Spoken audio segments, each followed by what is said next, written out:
Achieved.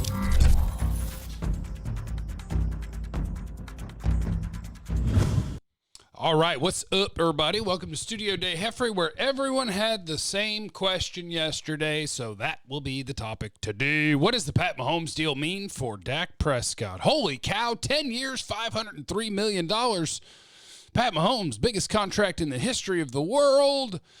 Does this mean that the Cowboys are going to regret not having signed Dak earlier? Does this mean that Dak Prescott is now unsignable because the quarterback market has gone through the roof? Is this the end? This means literally nothing to the Cowboys. What you have to do when contracts are signed is you have to wait. You have to wait until the contract people get a hold of them and see what they really say. So let's talk about what Pat Mahomes' contract really says. Pat Mahomes' contract really says that this year he's going to make $10.8 million because he gets his signing bonus. It's the fourth year of his rookie deal, so 10.8. In 2021, Pat Mahomes is going to make $22.9 million. In 2022, 3 years from now, Pat Mahomes is going to make $29.5 million. If he hits every incentive, he could make up to $32 million. In 2023, he goes up to 40, baby, potentially 42 with incentives. In 2024, he makes $37.95 million, up to $40 million. It's not till 2025 and 2026 that Pat Mahomes starts making comfortably over $40 million. So what does that mean? It means that for the next 4 years, whatever Dak signs, if they do a long-term deal, he's going to make more than Pat Mahomes this year. He's going to make more than Pat Mahomes next year. He's going to make more than Pat Mahomes in 2022. The Pat Mahomes deal doesn't become a monster until 2025. Dak Prescott wants a 4-year deal. The Pat Mahomes deal means literally nothing for the Cowboys, and it might even help them get a long-term deal done. The Dak Prescott situation looks like this, and this hasn't changed. The Pat Mahomes deal hasn't changed because there are no giant numbers for Pat Mahomes in the next 4 years, and that's what Dak's contract is going to cover. So Dak's current deal looks like this: $31 million this year, $37.4 next year, basically $69 million over 2 years. That's what the franchise tag twice would mean for Dak, and in the third year, it would most likely mean unrestricted free agency. So that's what you're bargaining against if you're the team and if you're Dak. That's it. $69 million over 2 years. You got to beat that because Dak's already got that in the bank, basically, because you ain't going to let him go. You're going to tag him. And you're going to tag him again. So that's in the bank. So we start there. Okay? 2 years, you got to do better than $69 million. So what's better than 69? 70. All right? That's $35 million a year. Dak wants a 4-year deal. 4 years, 70, $140 million. That's your deal. Sign it. That's the deal. It's 4 years, it's $140 million. You make the same money as Russell Wilson. You're keeping up with the quarterback market. You're making more than Pat Mahomes 3 out of the 4 years of his contract. And then you get another shot at a contract when Pat Mahomes' big money kicks in, when you've got new TV deals kicking in. That's it. Dak and the Cowboys are in the exact same place they were before. The only thing that could affect the Dak Prescott negotiations would potentially be a Deshaun Watson contract extension. But really, that won't matter either because Dak is unique. What makes all this not matter to the Cowboys or to Dak is the fact that Pat Mahomes still has his 4th and 5th years left on his rookie contract. So low number. And the first year of his extension is low number. So none of this matters. None of it, because they get to use those years to spread. Those don't get torn up. Dak has this many left. Deshaun Watson, he's got time left on his contract. So whatever he signs, if he signs, is going to start later. And he's still going to have Deshaun Watson is from the same draft class as Mahomes. So he's still got 2 years left. So his contract won't affect the Dak negotiations because the Cowboys are negotiating against free agency. Those teams are negotiating against what could we give you that would make you want to give up the game of playing out your deal with this year and the fifth-year option and then potentially a tag and another tag. Like, they still have those years off. The Cowboys already blew through all that. You're up against the market now. You're up against, we have tags. Your threat is to get to the market, which would be over 2 years from now. Nothing's changed. Patrick Mahomes' contract means nothing for Dak. Even if Dak signed the most team-friendly deal you could imagine, he's going to make more than Pat Mahomes over the next 3 years. Every single year of that, he'll make more than Pat Mahomes. So the Pat Mahomes deal means nothing. And the Pat Mahomes deal isn't as good for the player as it appears. Like, the idea that he had $400 and something million that are guaranteed mechanisms. You know what those mechanisms are? They're roster bonuses. So it's if you're on the roster this year, that year becomes guaranteed. If you're on the roster that year becomes guaranteed. So basically, they have team options for him for the entire contract. Pat Mahomes got a number that the agent can put out and say, we got a ton of money. But in terms of real guarantees, he didn't get a great deal. He just locked in with a team forever, and year to year they can decide if they think he's worth the money. And ideally, he's good enough that he is, and he plays out the contract. But he didn't get the deal that it appeared he got when it was first announced, because agents announce numbers, not teams most of the time. So, Pat Mahomes, Dak Prescott, not related in any way, shape, or form, and if they are, it's in a way that makes it more likely that Dak will sign a long-term deal in the next 8 days before the July 15th deadline, because he'll be comfortably ahead of Patty for 3 years, which is the way it's supposed to be because his contract's up. Patty's isn't. All right, what do the people want to talk about? Like Nick said, yep, Mahomes deal commentary. Darius said, how does Pat affect Dak? Does he change his stance on what he wants? No. And here's the other thing. Because I saw real members of the media saying this. Why don't the Cowboys do this? The Cowboys would do this in a heartbeat. A heartbeat. If Dak wanted a 10-year deal, the deal would have been done last year. The deal would have been done today. Teams love it. The Chiefs are ecstatic with the deal that they got for Pat Mahomes, because they got a butt ton of team options where at any point they can get out of this contract and walk away. At any point. That's what teams want. Dak is fighting for the exact opposite. Deshaun Watson is rumored to be fighting for the exact opposite. He wants a 3-year extension. They want to get paid again. Pat took the Tyron Smith deal with bigger numbers, but he took the team-friendly deal where the team controls everything. Todd France and Dak don't want this deal.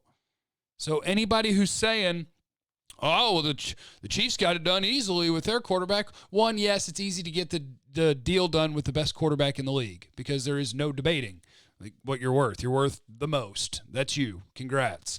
But also the years. Any good young quarterback, the team would sign you to a 10-year deal tomorrow, and they would love it because they just control you forever, and they can get rid of you whenever with no penalty. That's what Mahomes is now in. Dak would love that deal. The Cowboys would love that deal. Dak would hate that deal. He wants no part of a 10-year deal. Let's see. From DeLunatic, on a scale of 1 to 10. Oh, wait, hold on. Cowboy Mike first, because this is about Dak. Do you think we have to wait to July 15th to finally see Dak extended? If he is not extended, do you think after this season he will still be our QB going forward? This topic worries me a lot because Dak is so good we can't let him go. Dak will be the quarterback this year and he'll be the quarterback next year for sure because they can keep him. Tag. 31 million, 37 and change, bam, bam. You're the Cowboys quarterback.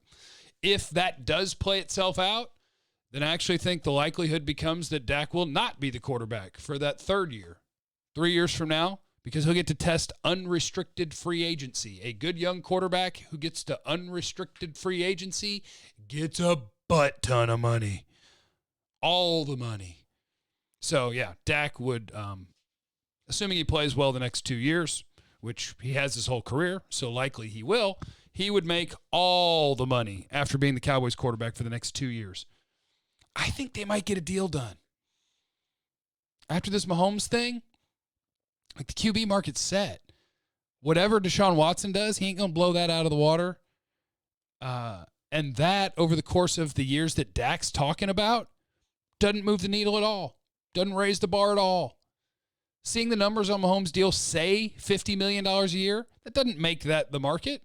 It makes that the market in 2025, which has nothing to do with Dak's contract at all. So nobody's going to change where the Cowboys and Dak are. They just are where they are. They're just negotiating against those tags and how many years are we going to do this for, and they're trying to hold firm. I think I've come around. I thought for sure this was going to be a tag year. I think they're going to get a deal done. I do.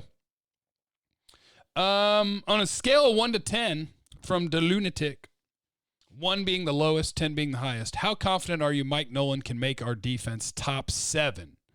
1's the lowest. 2. I don't think you have the personnel to be a top 7 defense. You got Band-Aids at defensive tackle, who I think can play, but they're Band-Aids. You're hoping for Aldon Smith to be anything near what he was. You got Tank. You're hoping your linebackers are better than they were a year ago. You're hoping rookie Trayvon Diggs can be a starter. You're hoping Clinton Dix is a functional starting safety. You're hoping Xavier Woods is improving from a year ago. You're hoping that Cheeto and Jordan Lewis or Anthony Brown can bounce back and be better players than they were a year ago. You're hoping a lot. And I don't think that's what they're going to be about. Like, they're not going to be about we're the best defense in football because they don't have the players for that. They're going to be about we're going to take risks, we're going to be aggressive, and we're going to hope that we can force turnovers. That's what this defense is going to be about. We don't care what our rankings are. We care, can we turn this ball over and give the ball back to our offense? Noble says, I love me some turkey with Swiss and some mustard on sourdough is undefeated. And here's my question. Are you a fan of heist movies? And if so, what are your top 3? You'd have to list me a bunch of heist movies in the comments. Because I do, like the original Oceans, not the original Ocean's 11, but the George Clooney, Brad Pitt one, that would crack me up. I like a heist movie, but I also need the dry comedy throughout. So, like, yeah, Ocean's 11, I love it. Top of my head, what else is a heist movie? What, The Italian Job? That was okay. I think in theory I like a good heist movie. I do. I'm a heist movie guy. I just can't think of the heist movies off the top of my head. Angel or Angel. Random question. You going to do Texas Rangers time? Sure. Ask me questions in the comments. Subscribe, youtube.com/Jeff Kavanaugh. Leave your question in the comments for what you want to talk about tomorrow. Those are the rules. Oh, yeah. Mash that thumbs up button, baby. Mash it. And today, do you believe that a pickle belongs on a sandwich? Leave that in the comments because I think the dill pickle is one of the most fantastic creations of all time. Also, what toppings do you prefer on your pizza? What if you could only have one for the rest of your life? What would be your topping? Mine would be boring. It'd be pepperoni, followed by spicy Italian sausage. Ian, question for tomorrow. Supposing the boys don't spend the assets to acquire Jamal Adams as well as a new head coach, could you discuss the possibility of Donovan Wilson emerging as the best option at strong safety? And who wins out at free safety between Clinton Dix, Woods, or possibility of other? Clinton Dix and Xavier Woods are going to play together. I think they value the fact that both of them can cover over whoever you would play in a traditional strong safety role. And I don't think they're going to be a predominantly cover 3 team anymore, where one guy is your deep free safety and one guy is coming down in the box. I think they'll make them sort of interchangeable, and they're going to value coverage over run defense. So Clinton Dix and Xavier Woods are going to be your 2 safeties. Donovan Wilson was really nice in camp and in the preseason games, and I'm intrigued by him, but you just have to wait and see because there's no plan for him to be a starter. The plan is hopefully for him to make the team and be there, maybe be a special teams guy and maybe work his way in and play some. But that would be nice. Both your safeties' contracts are up after this year, so HHCD, Clinton Dix, and Xavier Woods, they're free after this year. And safety's going to turn into a priority for this team in the draft and free agency immediately. And maybe that's where the Jamal Adams thing really ends, is at the trade deadline or next offseason when he's still under contract to the Jets and he still wants out and they still haven't budged. and the Cowboys have no safeties under contract, maybe that's when the Jamal Adams thing really comes to life. All right. Make sure you're subscribed. Okay? Make sure you got the notifications turned on, the little bell. You don't want to miss a video, do you? For crying out loud. Leave in the comments what you want tomorrow. And check out G-Bag Nation today. I love you guys. For real, for real. I love you. You are loved and valued. I'll see you tomorrow.